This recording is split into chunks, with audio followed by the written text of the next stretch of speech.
কাছে ভূমি অবলুণ্ঠিত প্রণাম জানাই।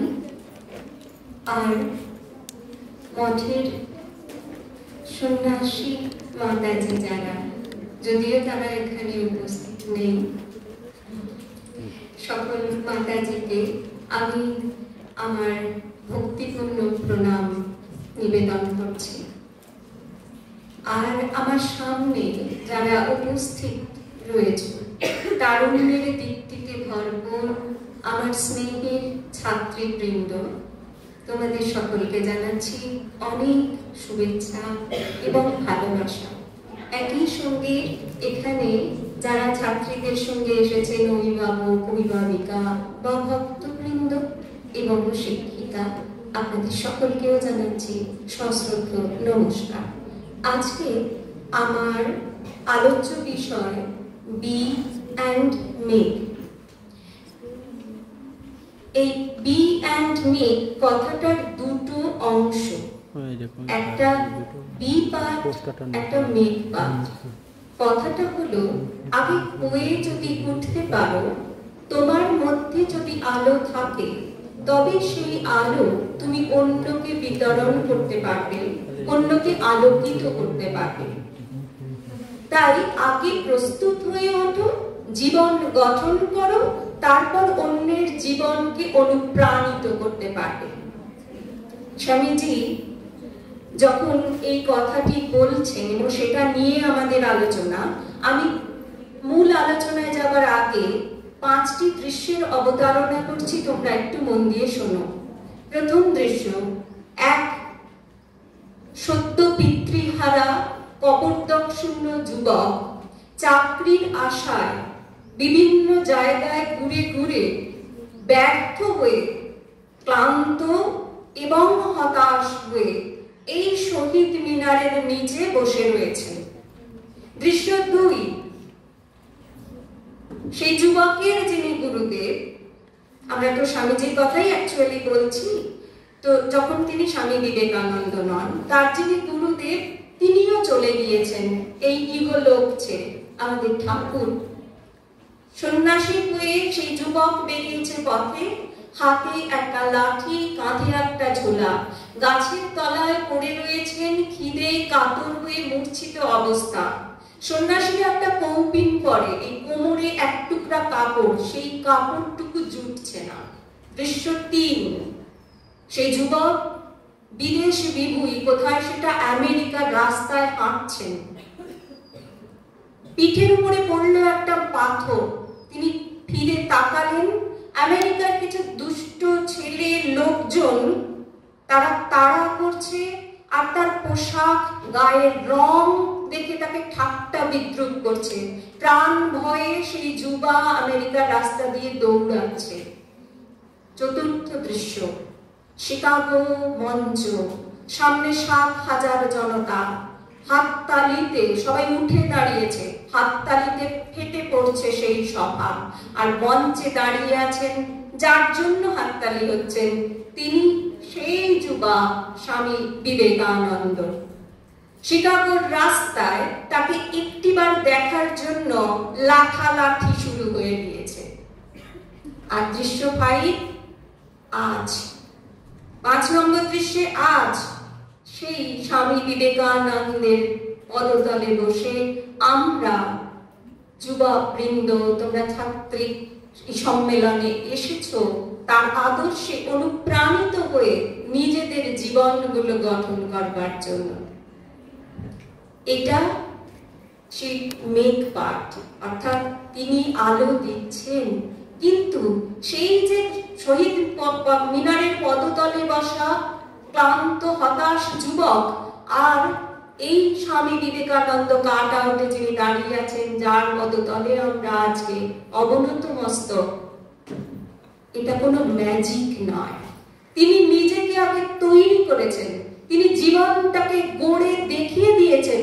শত সহস্র বাধা থাকলেও তোমার যদি ইচ্ছা শক্তি প্রবল থাকে, তোমার যদি আত্মবিশ্বাস থাকে, তোমার নিজের উপরে এবং তোমার লক্ষ্যের উপরে যদি প্রচন্ড বিশ্বাস থাকে, তাহলে তুমি পরিশ্রম করো, তুমি কোনো বাধার সামনে মাথা নোয়াবে না, তাহলে একদিন তুমি তোমার স্বপ্ন সার্থক হতে দেখবে।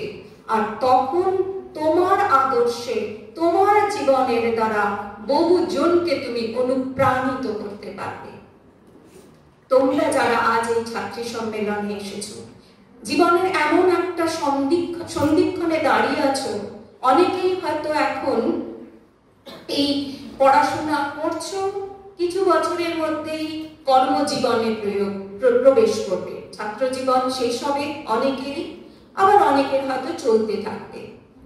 তোমাদের উপরে অনেক রকমের ভার রয়েছে, প্রেশার রয়েছে, কিসের? পরিবারের রয়েছে, সামাজিক প্রেশার রয়েছে, তোমাদের পরিবেশ পরিস্থিতি হয়তো সেটা খুব সহজ নয়, সেই জন্যও তোমাদের উপরে একটা চাপ রয়েছে। এই সকল বাধার মধ্যে দিয়ে আমাদের কিন্তু গড়ে উঠতে হবে। গড়ে উঠতে হবে কার জন্য?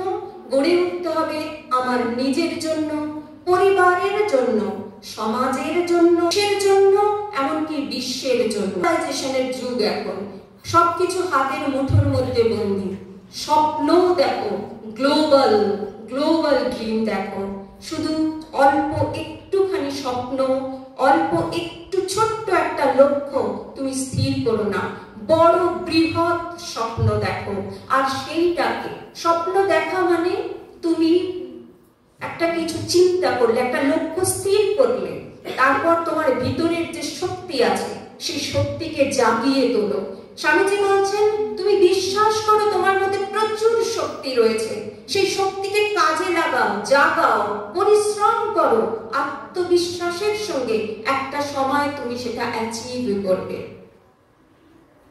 তো স্বামীজি বলছেন আমরা এমন পরিস্থিতিতে দাঁড়িয়ে আছি, হয়তো আমাদের বিশ্বাস হচ্ছে না। সায়েন্স কি বলছে? আমাদের যে ব্রেন রয়েছে না, সেরিব্রাল কর্টেক্স, হ্যাঁ, এই পুরো ব্রেনটা, এই মগজটাকে যদি আমরা, এটা তো একটা ফ্যাক্টরি, এর থেকে নানান রকম প্রোডাকশন বেরোচ্ছে, এটাকে যদি আমরা কাজে লাগাতে পারি বড় বড় কাজ হয়। এটা তোমারও রয়েছে, আমার রয়েছে, স্বামীজি, আইনস্টাইন সকলেরই ছিল।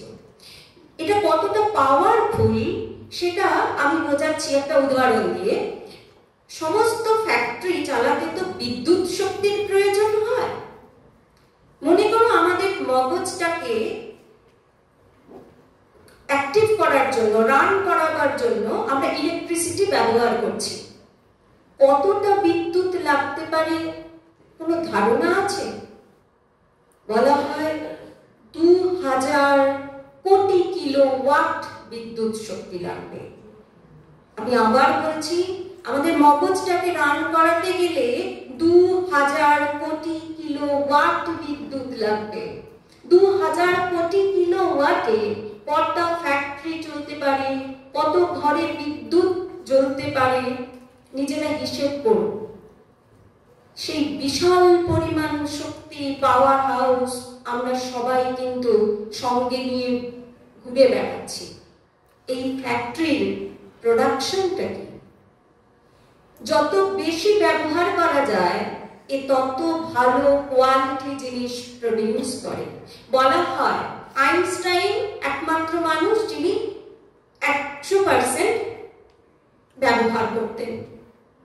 তুমি আমি যারা অর্ডিনারি, একজন সাধারণ মানুষ, গতানুগতিক জীবন কাটাচ্ছি, এই গতানুগতিক জীবন কাটাতে কতটুকু চিন্তা করছি, কতটুকু ব্যবহার করছি? তাহলে আর কখনো বলো না আমার হাতে কিছু জিনিস নেই। স্বামীজির মেধা ছিল, আইনস্টাইনের মেধা ছিল, যারা সফল হয়েছে তাদের সকলের মেধা আছে, আমার নেই। আমার হাতে এই মগজাস্ত্র রয়েছে, এটাকে আমাকে ব্যবহার করতে হবে। আমরা সবাই অর্ডিনারি। এখন ছাত্র জীবনে হয়তো কেউ একটু বেশি নাম্বার পাচ্ছ, কেউ হয়তো কম নাম্বার পাচ্ছ, কিন্তু স্বপ্ন দেখো এক্সট্রা অর্ডিনারি হবার। প্রত্যেকের জীবনের একটা গল্প আছে, আলাদা আলাদা, কিন্তু সেই গল্পটাকে সফলতার গল্পে রূপান্তরিত করতে চাও, আর সেই সফলতার গল্পের মধ্যমণি নায়িকা তুমি হবে, এরকম আমরা স্বপ্ন দেখে থাকি। কিন্তু অর্ডিনারি টু এক্সট্রা অর্ডিনারি এই জার্নি এটা শেষ করতে গেলে, এটা অ্যাচিভ করতে গেলে কি লাগে জানো? স্বামীজি বলছেন যে এক্সট্রা এফোর্ট দিতে হবে, এক্সট্রা এফোর্ট, এক্সট্রা প্রচেষ্টা তোমাকে করতে হবে, বারবার করতে হবে। যতক্ষণ না তুমি ওটা অ্যাচিভ করছো ততক্ষণ করতে হবে। সরফরাজকে চেনো? এই বাংলারই ছেলে। সেই সরফরাজ, সে ইট ভাটায় কাজ করে। সকাল 6টা থেকে বেলা 2টো পর্যন্ত তার ডিউটি। সে যে বাড়িতে থাকে, সে বাড়িটায় কোনো ছাদ নেই, এখনো নেই। সে সারাদিন ইট ভাটায় কাজ করে বাড়ি ফিরে এসে, স্কুলে একটা নাম আছে কিন্তু যেতে তো পারে না, কখনো সখনো যায়। মাধ্যমিকে ভালো রেজাল্ট করেছে, আর ওই ছেঁড়া মাথায় শুয়ে সে স্বপ্ন দেখে। কি স্বপ্ন দেখে? তার বাড়িটিকে সুন্দর করে গড়ে তোলার না, সে স্বপ্ন দেখে ভারতবর্ষকে সেবা করবে। সে ডিফেন্স একাডেমি জয়েন করবে। অ্যাক্সিডেন্ট হলো, স্বপ্ন চুরমার হলো, কিন্তু সরফরাজের স্বপ্ন অন্য পথ নিল, অন্য বাঁক নিল। সে আরো প্রত্যক্ষ উপায় খুঁজে নিল কিভাবে ভারতবর্ষকে সেবা করা যায়। সে কিন্তু থামেনি। সে ভাবলো আমি ডাক্তার হব। সারা রাত জেগে এসে পড়াশোনা করে। কোনো টিচার নেই। স্কুলের এক টিচার একটি তার পুরানো ফোন তাকে দিয়েছে নিজের না ব্যবহার করা। সেই ফোনটি সে ব্যবহার করে স্বশিক্ষিত হয়ে ওঠে এবং 2023-এ নিট পরীক্ষায় পাশ করেছে। যদিও র্যাঙ্কটা একটু দূরে হয়েছে, তাই ডেন্টালে চান্স পেয়েছিল, হস্টেলে থাকতে হবে, আর্থিক অবস্থা তো বুঝতেই পারছো, তাই ওটা সে ছেড়ে দিল। 2024 কিরকম কনফিডেন্স দেখো, নিজের স্বপ্নের প্রতি কিরকম আস্থা দেখো, নিজের প্রতি তার কিরকম বিশ্বাস দেখো। সে আবারও প্রস্তুতি নিল। 2024 720-র মধ্যে 677 নাম্বার পেয়েছে সরফরাজ। এনআরএস ভর্তি হয়েছে। এই সরফরাজের সঙ্গে আমার কোনো প্রত্যক্ষ যোগ নেই, আমি তাকে চিনি না, কিন্তু একটা কানেকশন তৈরি হয়ে গেছে। কি কানেকশন জানো তো? আমি স্বপ্ন দেখি সরফরাজকে নিয়ে। সরফরাজ একদিন একটা হৃদয়বান ডাক্তার হয়ে উঠবে। হৃদয়বান ডাক্তার, ব্যবসায়ী ডাক্তার নয়, হৃদয়বান ডাক্তার হয়ে উঠবে। ভারতবর্ষ কেন, হয়তো বিশ্ব একজন উত্তর বিধানচন্দ্র রায়ের মতন ডাক্তার পেতে চলেছে। আমি এই স্বপ্ন দেখি, এই আশা রাখি। ছেঁড়া কাঁথায় শুয়ে রাজপ্রাসাদের স্বপ্ন দেখা যায় না, এই প্রবাদ তোমরা শুনেছ। প্রবাদটা তখনই সত্যি যদি ওই ছেঁড়া কাঁথায় শুয়ে শুধু ভাবতেই থাকো যে ভগবান এই করে দেবেন, ভগবান ওই করে দেবেন। স্বামীজি আমাদের এই মেন্টালিটি, সাইকোলজি বুঝতেন। তিনি আমাদেরকে প্রশ্ন করছেন, ভগবান হেন করে দেবেন, ভগবান তেন করে দেবেন, তাহলে তুমি বসে বসে কি করবে? উত্তর দাও। আমরা সকলকে প্রণাম করছি, সব মন্দিরে প্রণাম করছি, সব ঠাকুরকে প্রণাম করছি। প্রণাম করা ভালো, বিশ্বাস সেখানে ভগবান রয়েছেন, অত্যন্ত ভালো, স্বামীজিও তাই চান। কিন্তু নিজের উপরে বিশ্বাস হারিয়ে ফেলে তুমি কিন্তু শুধু ঠাকুরকে প্রণাম করে ঠাকুরের উপরে বিশ্বাস রাখলে চলবে না। এক্ষুনি মহারাজ বলে গেলেন সে কথা। রিঙ্কু শর্মা চেনো? আইপিএল এ খেলে, সুপারস্টার এখন। তার বাবা গ্যাস সিলিন্ডার দিত বাড়িতে বাড়িতে, দাদা অটো চালায়, সে সুইপারের কাজ করে, নিজেও গ্যাস সিলিন্ডার দিত। কিন্তু সে চায় তার গায়ে উঠুক ভারতবর্ষের নীল জার্সিখানা, সে ভারতের নাম উজ্জ্বল করুক। স্বপ্ন দেখো, শুধু নিজেকে নয়, নিজের পরিবারকে নিয়ে নয়, অনেক বড় স্বপ্ন সে দেখেছে। অসম্ভব লাগবে সকলের, সকলে বলেছে না, এটা হবার নয়, রিঙ্কু জানে আমি পারবো, আমি করে দেখাবো। সে কি করেছে? তার হাতে যেটা ছিল সেটা করেছে। সে শুধু ক্রমাগত চেষ্টা করেছে, নিরলস চেষ্টা করেছে, আর কোনো ফাঁকি দেয়নি। সে গ্যাস সিলিন্ডার দিতে গেছে বাড়িতে বাড়িতে, কিন্তু মাঠে গিয়ে ঘাম ছড়িয়েছে। 2018 থেকে 21 IPL এ চান্স পেয়েছিল, কিন্তু মাঠের বাইরে সে বসে থাকতো। তার উপরে বিশ্বাস করেনি দল, সে সুযোগ আসেনি, সে কিন্তু তার বিশ্বাস হারায়নি। 2022 9 এপ্রিল ঐতিহাসিক ঘটনা, 5 বল 28 রান বাকি, একটার পর একটা 5 বলে ছক্কা। জানি না তোমরা দেখেছো কিনা সে ঐতিহাসিক মুহূর্ত, সুপারস্টার হয়ে গেল রিঙ্কু। আজ সত্যি সে রাজপ্রাসাদের মতো বাংলো বাড়িতে থাকে, এখনো নীল জার্সি তার গায়ে ওঠা বাকি আছে। সরফরাজ, সেও তার স্বপ্নের পথে চলতে শুরু করেছে, সিঁড়ি তৈরি করতে শুরু করেছে। আমাদের রিঙ্কু, সেও শুরু করেছে, হাঁটা শুরু করেছে। তোমরা মানে তোমরা ছাত্রীরা কেন পিছিয়ে থাকবে? নিজের ভাগ্য নিজে গড়ার জন্য উঠে পড়ে লাগো। তাই প্রথমে প্রত্যেক সাকসেস স্টোরির একটা বড় জায়গা নিয়ে থাকে স্বপ্ন। সেই স্বপ্ন চাই, স্বপ্ন দেখতে হবে, আর সেটা যত বড় হয় তত ভালো হয়। কিন্তু স্বপ্ন দেখলেই তো হবে না। মনের মনে প্রশ্ন আসছে, আপনি তো আমার অবস্থা জানেন না, আমি কি করে পারবো এই স্বপ্ন সাকার করতে? শ্রীকান্ত বললার একটি ছেলে, একটা নাম, এটা হৃদয়ের কোনায় কোথাও একটা লিখে রেখে দাও। যদি কখনো হতাশা অনুভব করো প্রাণে, শ্রীকান্ত বল্লারের জীবনটা খুলে দেখবে স্মৃতির পাতা থেকে। জন্মেছিল যখন, বাবা এবং পরিবারের আত্মীয় স্বজন, পাড়াপড়শি সকলে বলেছিল ছেলেটিকে মেরে ফেলো, এ পরিবারের বোঝা, এ সকলের কষ্ট ডেকে আনবে। কেন?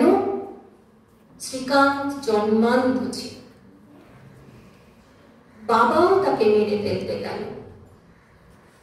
মা বুক দিয়ে আগলে ধরলেন, না না, যেমনই হোক ছেলে বেঁচে থাক।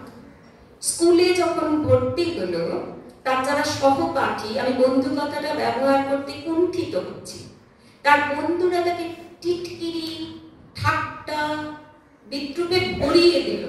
বাড়িতে আমরা নিশ্চয়ই অনুমান করতে পারি তার বাবাও তাকে খুব একটা যে সুখকর কোনো স্মৃতি দিয়েছে তা নয়। আমার একমাত্র ছেলে, আমাদের কোথায় ভরসা হবে, নির্ভরতা দেবে, না আমাদের জীবনটা অভিশপ্ত করে দিয়েছে। আত্মীয় স্বজন, পাড়া প্রতিবেশী তাকে অভিশপ্ত বলে মনে করত। সেই সহপাঠীরা তাকে বিদ্রুপ করত এই বলে যে তুই পড়াশোনা শিখে কি করবি, ভিক্ষাই তো তোর ভবিষ্যৎ। একদিন এক ছাত্র তার হাতে একটা টাকা গুঁজে দিল, একটা কয়েন গুঁজে দিয়ে বললে যে তুই ভিক্ষা করবি কেমন করে দেখা, এই নে আমি তোকে 1 টাকা দিচ্ছি। পরবর্তীকালে ইন্টারভিউতে শ্রীকান্ত বল্লার বলেছে, আমার ফিরে যাওয়ার রাস্তা ছিল না, তাই আমি ফিরিনি। আমার সামনে একটাই রাস্তা ছিল, সেটা হচ্ছে লড়াইয়ের রাস্তা। আমার সামনে একটাই রাস্তা ছিল, সেটা হচ্ছে লড়াই করার রাস্তা। আমার ফিরে যাওয়ার রাস্তা নেই। ফিরে গিয়ে কি করবে? তোমরা যদি কখনো কিছু স্বপ্ন পূরণের জন্য চেষ্টা করো আর কিছুটা দূর গিয়ে আবার হতাশ হয়ে ছেড়ে দাও, তোমার এত বছরের পরিশ্রম তার নিট ফল কিন্তু একটা শূন্য, একটা জিরো। তুমি আরো একটু এগিয়ে যাও, আর একবার চেষ্টা করো, আরো কিছুক্ষণ চেষ্টা করো, সফলতা আসবেই আসবে। শ্রীকান্ত বল্লার মাধ্যমিক পাশ করলো। যখন উচ্চ মাধ্যমিক পড়বে, যে স্কুলে ভর্তি হলো সেই স্কুল তাকে রিজেক্ট করলো এই বলে যে একজন অন্ধ ছেলেকে বিজ্ঞান পড়তে দেওয়া হবে না। তখন সত্য কথাই ইন্ডিয়ান এডুকেশনাল সিস্টেমে অন্ধদের জন্য বিজ্ঞান পড়ানোর সুব্যবস্থা ছিল না, এখনো যে খুব আছে আমি তা বলবো না, এখনো অনেক নালিশ, অনেক কিছু করতে হবে এখনো পর্যন্ত। তখন একেবারেই ছিল না, তাই স্কুল তাকে রিজেক্ট করলো, ভর্তি নিল না। তাহলে ওর পথ কি? ফিরে যাওয়া? কিন্তু শ্রীকান্ত লড়তে জানে, সে তো ফিরতে জানে না। শ্রীকান্ত এডুকেশনাল সিস্টেমের বিরুদ্ধে লড়লো। আমাকে বিজ্ঞান পড়তে দিতে হবে, সেই পরিকাঠামো তৈরি করতে হবে। 6 মাস যখন সব স্টুডেন্টরা ক্লাস করছে, পড়াশোনা করছে, শ্রীকান্ত ঘরে বসে চিঠি চাপাটি করছে। ইন্ডিয়ান এডুকেশনাল সিস্টেমকে নতি স্বীকার করতে বাধ্য হয়েছে এবং পথ খুলে দিল কে? শ্রীকান্ত বল্লার। আগামী ভবিষ্যতের অন্ধ যারা ব্লাইন্ড স্টুডেন্টদের জন্য বিজ্ঞান পড়ার রাস্তা নির্মাণ করলো শ্রীকান্ত বল্লার। যে স্কুল তাকে রিজেক্ট করেছিল, 98% পেয়ে, সর্বোচ্চ নাম্বার পেয়ে সেই স্কুলের মুখ উজ্জ্বল করে শ্রীকান্ত বল্লার হায়ার সেকেন্ডারি পাস করলো। এবার স্বপ্ন IIT। সে বিরাট স্বপ্ন দেখেছে, কিন্তু তার ছোট্ট ছোট্ট স্টেপ দেখো পূরণ হচ্ছে। তার জন্য সে প্রতি মুহূর্তে লড়াই করছে।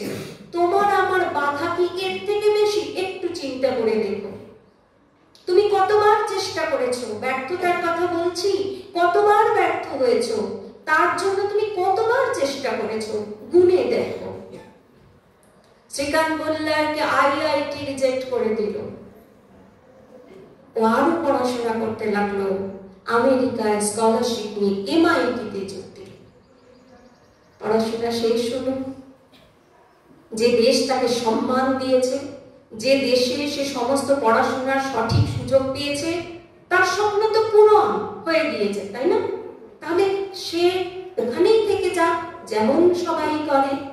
কিন্তু শ্রীকান্ত বল্লারের স্বপ্ন তো শুধু নিজেকে নিয়ে নয়, তার পিছনে যেসব অদৃশ্য মুখগুলি আছে, যারা ফিজিক্যালি চ্যালেঞ্জড, তাদের জন্য সে সেতু নির্মাণ করতে চায়, সুন্দর একটা জীবনের সঙ্গে তাদের পরিচয় করিয়ে দিতে চায়। তাই শ্রীকান্ত বল্লার ফিরে এলো দেশে। বল্লার ইন্ডাস্ট্রি তৈরি করলো, বিরাট প্রজেক্ট। তোমরা গুগলে সার্চ করে দেখবে, সেখানে কাজ করবে, শিখবে, পড়াশোনা শিখবে, কাজ করবে, সব ফিজিক্যালি চ্যালেঞ্জ লোকজন, কর্মীরা। তাদের সেই দক্ষ করে নেওয়া হবে। বিরাট প্রজেক্ট, কিন্তু সেই প্রজেক্টে তো এমনি এমনি চলবে না, টাকা লাগবে। কে দেবে সেই টাকা? কে ইনভেস্ট করবে? ভারতবর্ষে ধনী লোকের অভাব নেই, কিন্তু শুনলে তোমরা অবাক হবে যে একটিও ইনভেস্টার সেদিন শ্রীকান্ত বল্লারকে টাকা দেয়নি। কে দিয়েছিল জানো? এখন চলছে। এই গত বছর সেই কোম্পানির টার্নওভার সম্ভবত 200 কোটি বা 400 কোটি, আর সেখানে শত শত ফিজিক্যালি চ্যালেঞ্জড কর্মীরা দক্ষতার সঙ্গে কাজ করছে, তবেই না এরকম টার্নওভার হয়েছে। সেই ইন্ডাস্ট্রিটাতে তাহলে ইনভেস্ট করলো কে? প্রজেক্টে কে ইনভেস্ট করলো? আরেকজন মহামনীষী, ডক্টর APJ আব্দুল কালাম, শ্রদ্ধেয় রতন টাটা। রত্ন বেগুনওয়ালা তো চিনতে পারে না, সে পাটকারার কাজেই লাগায়। রত্ন চকুরি চিনতে পারে। তোমাদের কাছে স্বামীজির কথা, তোমরা রত্ন হয়ে ওঠো, নিজের জন্য নয়, ভারত মাতার রত্ন সন্তান হয়ে ওঠো। শ্রীকান্ত বল্লার মাত্র 29 বছর বয়স। তার বাবা ভেবেছিল যে সে অভিশাপ ডেকে এনেছে, মেরে ফেললেই ভালো জন্মাবা মুহূর্তে। ফোর্বস পত্রিকা, বিশ্ববিখ্যাত ম্যাগাজিন, তার প্রচ্ছদে ছবি, আর্টিকেল, শ্রীকান্ত বল্লার চলচল করছে। এই সাকসেস স্টোরি তোমার হতে পারে। শ্রীকান্ত বল্লারের মতো তুমি নায়িকা হয়ে উঠতে পারো এই সাকসেস স্টোরি। কিন্তু এক্সট্রা এফোর্ট দাও, এক্সট্রাঅর্ডিনারি হবে। আমরা সাধারণ মানুষ সারাদিনে 60,000 থেকে 75,000 চিন্তা করি বলা হয়। আর মজার কথা কি জানো? এই চিন্তার 90% নেগেটিভ চিন্তা হয়। কি সাকসেসফুল হবে? তুমি ততই এক্সট্রাঅর্ডিনারি হতে থাকবে যত তুমি এই 90% নেগেটিভ চিন্তাকে তোমার মধ্যে থেকে দূর করবে। এই নেই, ওই নেই, আমার পরিস্থিতি খারাপ। একটা মাছি নিয়ে একবার, কিছু মাছি নিয়ে একটা পরীক্ষা হয়েছে। মাছিকে একটা জারের মধ্যে ঢুকিয়ে দেওয়া হলো। মাছি কি করবে? ট্রিম করে বেরিয়ে চলে আসছে, উড়ে যাচ্ছে, ধরতে পারছে না। তখন পরীক্ষক করলেন কি, কয়েকটা মাছি ঢুকিয়ে মুখটা বন্ধ করে দিলেন জারে। 3 দিন 4 দিন পরে যখন সেই ঢাকনা খোলা হলো, অবাক কাণ্ড, সেই মাছিগুলো ওই জারের ভিতরেই ঘুরছে, পাক খাচ্ছে, কিন্তু মুখটা খোলা থাকার সত্ত্বেও তারা উড়ে যাচ্ছে না, বেরিয়ে যাচ্ছে না। ওইটিতে অভ্যস্ত হয়ে গেছে। ওই জার আমাদের কল্পিত জীবনের পরিধি, আমরা ওইটুকুর মধ্যেই শুধু সীমাবদ্ধ করে রেখেছি জীবন। আমি বাইরে যাব কেমন করে? আমি একটা ভ্রম, একটা বিশ্বাসকে আটকে রেখেছি মনের মধ্যে, কি আমার দ্বারা হবে না, আমার পরিস্থিতি খুব খারাপ, ওর ছিল ভালো তাই হয়েছে, আমার হবে না। এই জিনিসটাকে সরিয়ে দাও। এটা তোমার চয়েস। তুমি ওই ঢাকনা সরাবে কি বন্ধ রেখে চিরকাল মুখমণ্ডক হয়ে থাকবে আর কপাল চাপড়াবে, এটা তোমাকেই স্থির করতে হবে। এটা কেউ বলে দেবে না। তুমি যদি তোমার ভাগ্যের নিয়ন্তা হতে চাও, তুমি যদি সফলতার গল্প ইতিহাসের পাতায় রেখে যেতে চাও, তুমি যদি চাও আর একদিন আগামী ভবিষ্যতে এখানে আর একজন দিদি বলছেন যিনি তোমাদের কোনো সফলতার গল্পকে এক্সাম্পল হিসেবে সেট করছেন অন্যদের অনুপ্রাণিত করবার জন্য, তাহলে তোমাদের ওই ঢাকনাটাকে জোর করে সরাতে হবে। প্রচেষ্টা, লাগাতার প্রচেষ্টা, নিরন্তর প্রচেষ্টা। কতবার তুমি ব্যর্থ হবে তার থেকে আর একবার বেশি তুমি চেষ্টা করো।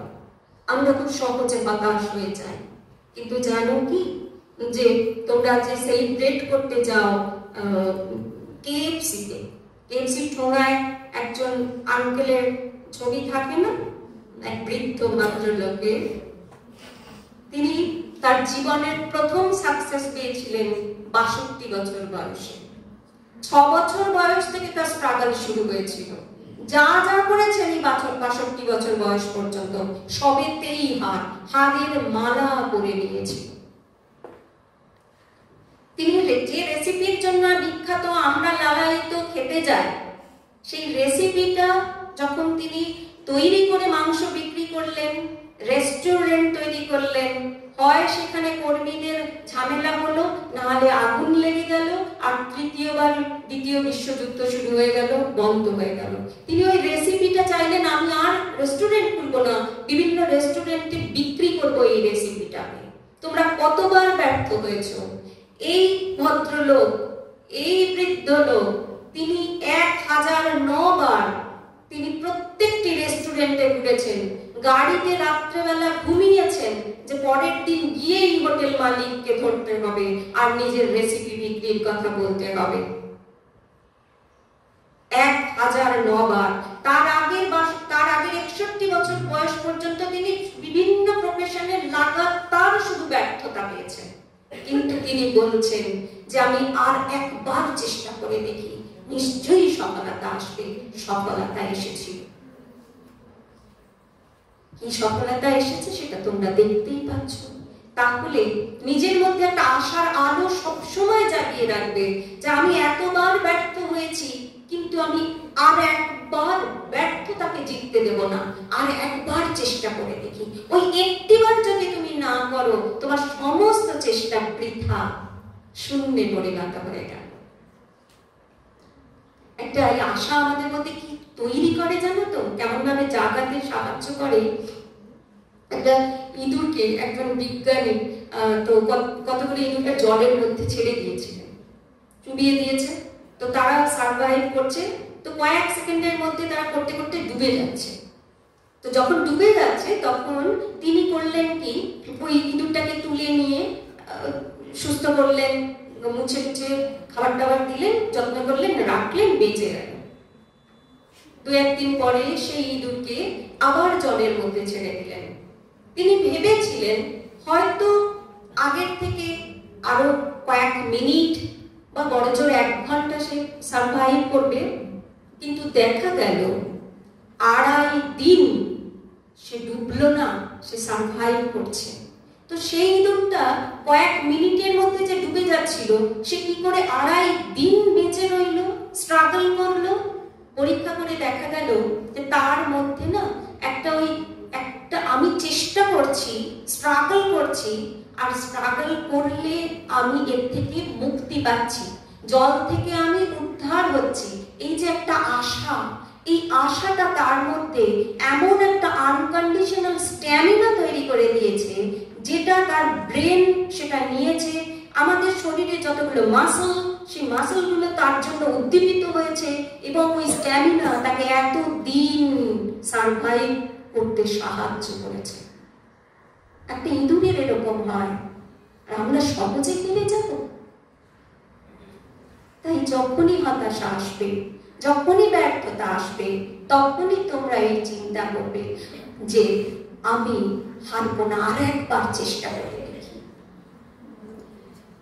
আরেকটা জিনিস তোমাদের মধ্যে খুব কাজ করে, সেটা হচ্ছে যে কম্পারিজন, তুলনা করে মনে হয় যে আমি তো, আমার অল্প সামগ্রী, অল্প উপকরণ, আমি তো ছোট হয়েছি, আর ওরা কত বড় হয়েছে। জোনাকি পোকা দেখেছো? আর হ্যালোজেন লাইটের সঙ্গে তো তোমরা সবাই পরিচিত। খুব ভালো লাগবে জোনাকি পোকা যদি একটা হ্যালোজেন পেতে ঘুরে বেড়ায়, খুব সুখকর কল্পনা সেটা না। আমরা জোনাকি পোকা তার ওই 1 বিন্দু আলো যখন নিয়ে ঘুরে বেড়ায়, তখন অনেক সময় আমরা ঘরের উজ্জ্বল আলো বন্ধ করে দিয়ে ওই জোনাকির শোভা দেখি। তুমি যেখানে আছো, যে ফিল্ডে আছো, তুমি সায়েন্টিস্ট নও, তুমি সেলাই দিতে বলি, কিন্তু সেইখানেই তুমি চরম উৎকর্ষতা লাভ করতে পারো। তুমি একজন ব্রিলিয়ান্ট ইঞ্জিনিয়ার না, তুমি একজন দোকানদার, তুমি ব্যবসায়ী, ছোট্ট ব্যবসায়ী, কিন্তু সেখানে তুমি সততার সঙ্গে, পবিত্রতার সঙ্গে তুমি সেখানেও চরম উৎকর্ষতা লাভ করতে পারো। আমরা করাপশন বলে খুব চিৎকার করছি। আমাদের নিজেদের জীবনের করাপশন গুলোকে যদি আমরা একটু কমিয়ে দিতে পারি বা বন্ধ করে দিতে পারি, যেমন মহারাজ বললেন, তাহলে আমাদের দেশের প্রত্যেকটি মেয়ে, প্রত্যেকটি যুবা তার জায়গায় অনন্য হয়ে নিজের শক্তিতে যদি ফুটে ওঠে, সৎ, পবিত্র, খাঁটি, তাহলে কোথাও কি আর করাপশন থাকবে? তুমি, আমি, আমাদের সংসার থেকে কেউ গিয়ে অ্যাডমিনিস্ট্রেশন চালাচ্ছে, রাজনৈতিক নেতা হচ্ছে, কেউ ডাক্তার হয়েছে, কেউ ইঞ্জিনিয়ার হয়েছে, কিন্তু ব্রিজ ভেঙে পড়ছে, কিন্তু মানুষ মরে যাচ্ছে, ভেজাল তেল খেয়ে মৃত্যু হচ্ছে। করাপশনের নমুনা কে আছে? তোমার আমার বাড়ি থেকেই যুবক যুবতী, তারাই ডাক্তার, ইঞ্জিনিয়ার হয়েছে। তাই কারোর দিকে আঙুল তুলে বলতে হবে না আমার দেশ আমাকে কি দিয়েছে, আমার দেশে শুধু করাপশন, আমার দেশে শুধু সমস্যা। নিজের জীবন থেকে, ছোট্ট বয়স থেকে করাপশন সেটা ফাঁকি দেওয়া বন্ধ করে দিতে হবে। আমি পড়বো, আমি আর একজনকে সেই বিদ্যা যাতে দিতে পারি এমন ভাবে শিখবো। আমি রাস্তার ধারে দেখেছি, জানো তো, ঝুপড়ি বস্তি মা ব্যাগ নিয়ে আবর্জনা থেকে প্লাস্টিক কুড়াতে যায়, খুদে দিদি বসে থাকে, সে স্কুলে যায় মিড ডে মিল খাবার জন্য নয়, পেটে তার খিদে থাকে ঠিক কথা, কিন্তু সে গিয়ে খুব আগ্রহ করে শেখে অ আ ক খ। বাড়িতে তার একটা ছোট্ট খুদে ভাই রয়েছে, তার জন্য বাবা কুড়িয়ে এনে দিয়েছে একটা ভাঙা স্লেট, আর স্কুল থেকে নিয়ে আসে চক, ছোট ছোট ফেলে দেওয়া দিদিমণিদের, সেইটা দিয়ে সে ভাইকে অ লিখে বলে, বল ভাই অ বল। সে জানে আমি শিখছি, আমি এইটা গিয়ে দেব, তাই জন্য সে ভাইকে শেখাবো, তাই জন্য সে কোনো ফাঁকি দেয় না। তার খিদে পেলেও সে স্কুলে দিদিমণিদের থেকে খুব আগ্রহ করে, যত্ন করে শিখতে থাকে। এই মেন্টালিটি, আত্মবিশ্বাস, আত্মমর্যাদা, ফোকাস, কনসেন্ট্রেশন সব থাকবে। রাবণেরও ছিল, জানো তো। কিন্তু রাবণ দেবতা হয় না, হৃদয়টা চাই, হৃদয়টাও চাই একই সঙ্গে। নিজের মধ্যে ওই যেরকম সরফরাজ ভাবছে ভারতবর্ষের সেবা করবে বড় হয়ে, মাথার উপরে খোলা ছাদ, তবু ভাবছে আমি ভারতবর্ষের সেবা করব। রিঙ্কু যেমন ভাবছে, নীলম ভারদ্বাজ অনূর্ধ্ব 19 খেলে, সে ভাবছে আমি ভারতকে সেবা করব। তোমরাও একজন নিজেদের জায়গায় অনন্য হয়ে ওঠো, নিজেদের শক্তি সামর্থ্য সবটুকু উজাড় করে, তবেই ভারতবর্ষ গড়ে উঠবে তোমাদের হাত দিয়ে। সে ভারতবর্ষ নতুন ভারতবর্ষ হবে, সে ভারতবর্ষের কোথাও কোনো করাপশন থাকবে না, কেউ আগামী প্রজন্ম আর নালিশ করবে না। তোমরা কি দিতে প্রস্তুত আগামী প্রজন্মকে সেই রকম একটা নতুন ভারতবর্ষ?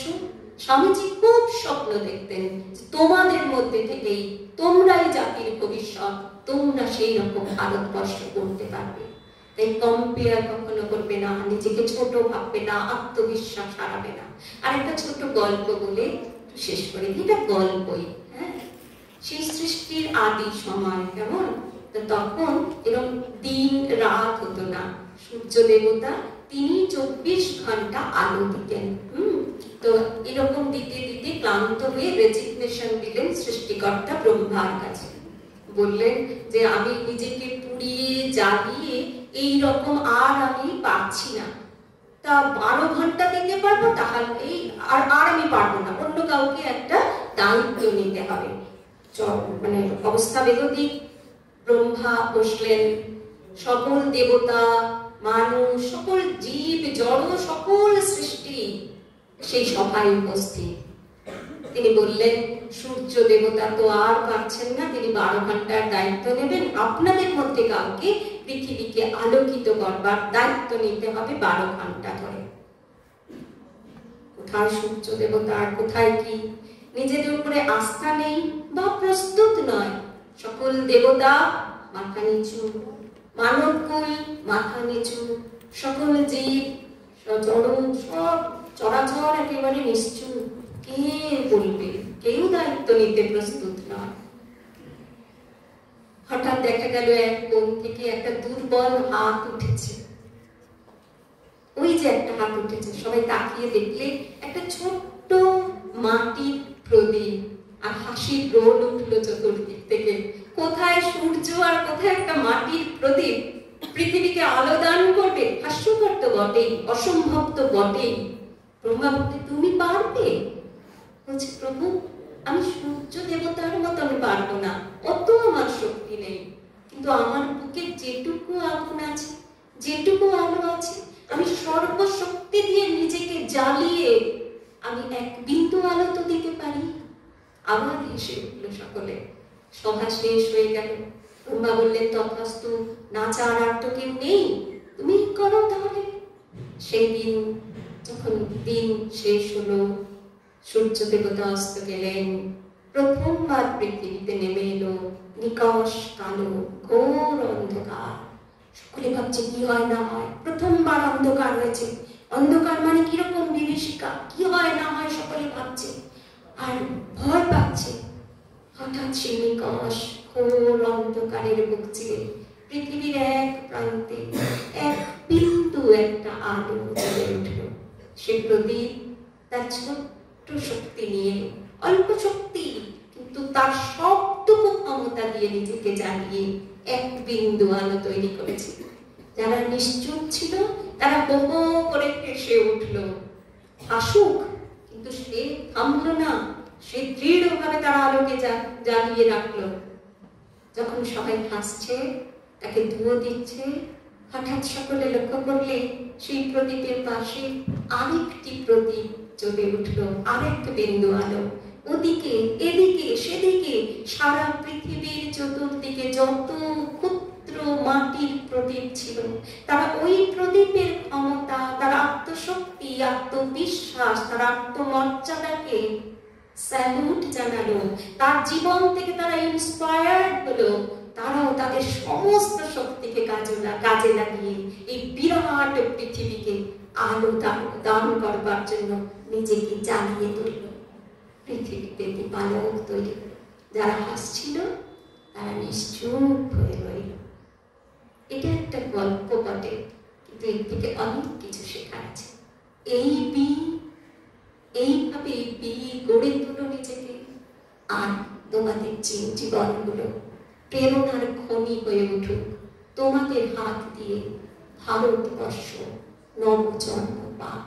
আমি সেই স্বপ্ন দেখব। আমি চাইব যে আমার কাছে তোমাদের মধ্যে থেকে অনেকেই এত সাকসেস স্টোরি আসবে যে আমি আবার কোথাও বলতে যাব, অন্য কাউকে অনুপ্রেরণা দিতে যাব, আর ভাববো কার সাকসেস স্টোরিটা আজকে বলবো। সেরকম হবে তো? আমরা সবাই সেদিকে তাকিয়ে আছি। তোমাদের সকলকে, তোমাদের আগামী ভবিষ্যৎকে অনেক অনেক শুভেচ্ছা জানিয়ে, আবারও ভালোবাসা জানিয়ে, মাতাজিদের প্রণাম জানিয়ে, সকলকে নমস্কার জানিয়ে শেষ করছি। জয় ঠাকুর, জয় মা, জয় সরস্বতী। সকলে ভালো থেকো।